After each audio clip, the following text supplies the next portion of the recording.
This is Chicago's very own WGN Morning News at 7. President Trump's new sweeping trade tariffs have taken hold. Asian and European markets have already responded with sell-offs. This is ever changing, but you see the Dow down about 659 points. The current future numbers there for the American markets, mostly down after a fourth straight day of losses for stocks. China is one of the hardest hit countries, with the tariff rate now at 104%.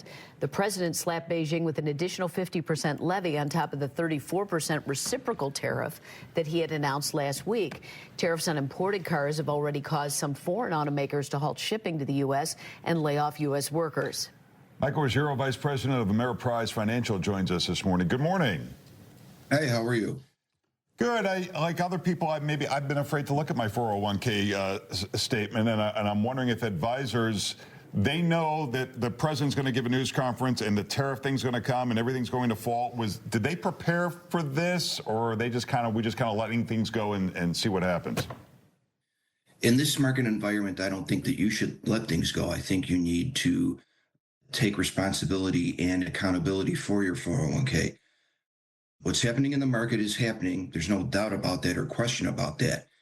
It's systemic, but you need to look at your 401k and you need to see what you are invested in. I would recommend calling your plan provider and getting a complete list of all of your investment options within your 401k.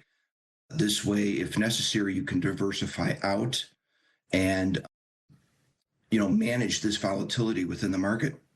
So that means you have to move money from this area to this area. How do you know where you should move it? Yeah, that's what I'm paying the advisor to do. I don't know how to do it. Well, let's take, for example, the lifestyle funds that most everybody is in. You know what I'm talking about? They're the 2030, the 2035, the 2040 funds, things like that. Most people have those in their 401k. However, what many people don't know is that those types of funds, they just can't go to cash in a market scenario such as we have now. The managers are under a mandate to invest it as they were contracted to. So if you have those type of funds and you're heavy in the equity position and you think that the managers are moving them around, they simply are not. Okay, so you are subject to this volatility. Yeah. You'll follow the market right down.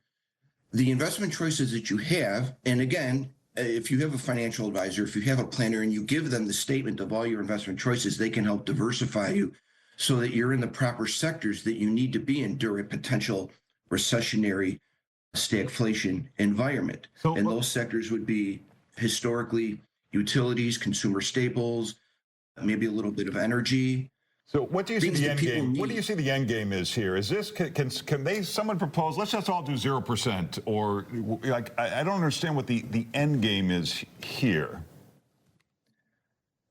Nobody does.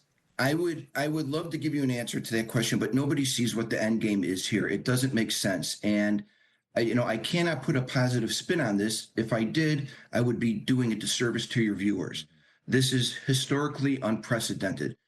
The only thing that I could think of is that there's trillions of dollars in U.S. government debt that needs to be refinanced a few months from now.